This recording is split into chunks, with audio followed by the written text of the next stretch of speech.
نحمده ونصلي ونسلم على سید الانبیاء والمرسلین اما بعد بسم اللہ الرحمن الرحیم۔ اربعین بغدادی سے آج ہماری 16ویں حدیث ہے جو کہ درس فہم حدیث کورس کا جو سلسلہ جاری ہے اس کی 16ویں حدیث ہے۔ قال رسول اللہ صلی اللہ علیہ وسلم لا تحقرن من المعروف شیئا، میرے آقا علیہ الصلوۃ والسلام کا یہ فرمان عظیم ہے، کسی بھی نیکی کو حقیر مت سمجھو، یعنی کسی بھی نیکی کو معمولی مت سمجھو۔ آسم کا ایک جگہ فرمان ہے کہ اگر کوئی بندہ کسی سے خندہ پیشانی سے ملاقات کرے یہ بھی معمولی نیکی نہیں، یعنی ایک شخص آپ سے ملتا ہے تو آپ سلام کر رہے ہیں، لیکن اگر اس سلام کے دوران آپ کے چہرے پر مسکراہٹ ہے، آپ کے چہرے پر کشادگی ہے، حشاش بشاش چہرے سے آپ بھرپور مصافحہ کرتے ہیں، معانقہ کرتے ہیں، تو اگرچہ دو بھائی آپس میں جب ملتے ہیں تو بھرپور مصافحہ معانقہ ان دونوں کی طبیعتوں کو نرم کرتا ہے، لیکن اللہ کے رسول صلی اللہ علیہ وسلم نے فرمایا یہ عمل بھی آپ کے نامہ اعمال میں بطور نیکی درج ہوگا۔ آپ کئی دفعہ دیکھتے ہیں کہ ہم آپس میں ناراض ہوتے ہیں اور خوب جھگڑوں کا شکار ہوتے ہیں، تو گھر میں بھی اگر ہو تو آپس میں خندہ پیشانی سے ملنا بھی گوارا نہیں کرتے۔ شادی بیاہ میں ملاقات ہو جائے، فوتیدگی پر ملاقات ہو جائے، کوئی قرآن خوانی کسی جگہ ہو، کوئی پروگرام کوئی فنکشن ہو، تو وہاں پر ہم آپس میں اگر ملیں گے تو سرد موری سے مصافحہ کریں گے اور ایسے ہی 2 انگلیاں آگے کر دیں گے، آدھا ہاتھ آگے کر دیں گے اور منہ تو دوسری طرف کر کے ملیں گے، جبکہ ہمارا ایک دوسرے کو بھرپور خندہ پیشانی سے ملنا، مصافحے کی شکل ہو یا معانقے کی شکل ہو یا چہروں کے اوپر مسکراہٹ کا تبادلہ ہو، اگرچہ ہم آپس میں مل رہے ہیں لیکن بارگاہ الہی میں میرے آقا علیہ الصلوۃ والسلام کا یہ فرمان ہے کہ بارگاہ الہی میں آپ دونوں کے اعمال کے اندر یہ کیفیت بھی نیکی کے ضمن میں لکھی جائے گی، اس کا بھی آپ کو اجر ملے گا۔ معمولی بات ہے، پتھر راستے میں ہو آپ اس کو اٹھا کر سائڈ پر کر دیں، معمولی بات ہے، آپ کو اس کی بھی نیکی، یہ بھی نیکی ہے اور آپ کو اس کا بھی اجر ملے گا۔ آپ کھانا کھا رہے ہیں، بسم اللہ الرحمن الرحیم پڑھ رہے ہیں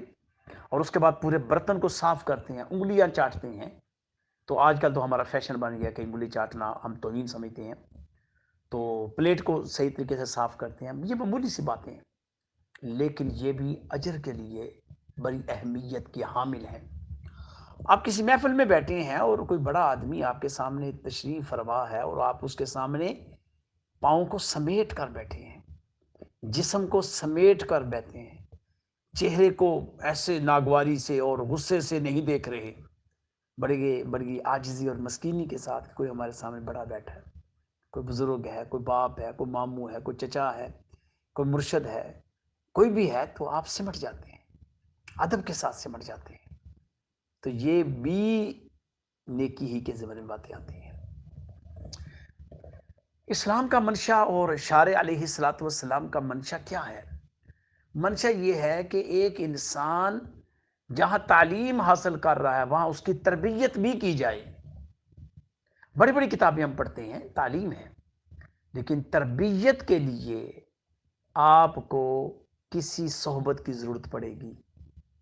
آپ کو کسی کے پاس جانا پڑے گا، تو صحبت اور تربیت کیا ہے؟ وہ آپ کو معمولی سی معمولی نیکی کو بھی ضائع کرنے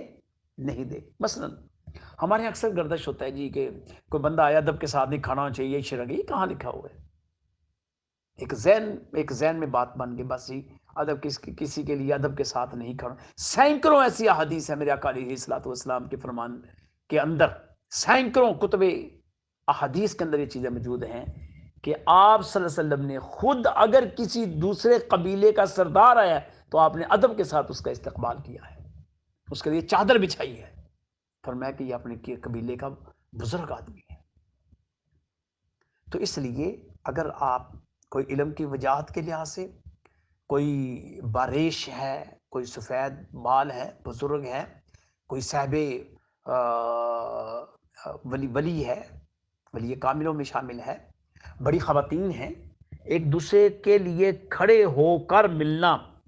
اور بھرپور طریقے سے استقبال کرنا، یہ بھی آپ کو اجر کا باعث بنائے گا۔ السلام علیکم کہنا، پھر دین اس کے اوپر ورحمۃ اللہ کہنا، وبرکاتہ کہنا، یہ آپ کی نیکیوں میں اضافے کا ذریعہ ہے۔ اس لیے اپنے لب و لہجے کو ہمیں درست کرنا چاہیے، ہمارا تکلم بہت خوبصورت ہونا چاہیے، ہم جس سے بات کریں اس انداز سے بات کریں کہ وہ یہ سمجھے کہ بس یہ میرا ہی ہے۔ یہ معمولی باتیں ہیں، لیکن اس کے لیے بھی ہم نے اپنے آپ کو تیار کرنا ہے۔ اس لیے آج کی یہ حدیث اس پہلو پر تھی کہ معمولی کام کو جس کو آپ سمجھیں یار اس سے کیا فرق پڑتا ہے، آپ کسی کو ملتے ہیں ضرور ہے، گڈ مارننگ کہنا ہے، گڈ آفٹر نون کہنا ہے، شب خیر کہنا ہے، آپ کہیں السلام علیکم ورحمۃ اللہ وبرکاتہ، آپ دیکھیں کتنا سکون آپ کو ملے گا۔ معمولی بات ہے لیکن ہے بڑے پتے کی۔ اللہ تعالیٰ سے یہ دعا ہے کہ اللہ پاک سمجھنے کی توفیق عطا فرمائے، آمین۔ السلام علیکم ورحمۃ اللہ وبرکاتہ، صلی اللہ علیہ حبیبہ محمد وآلہ وسلم۔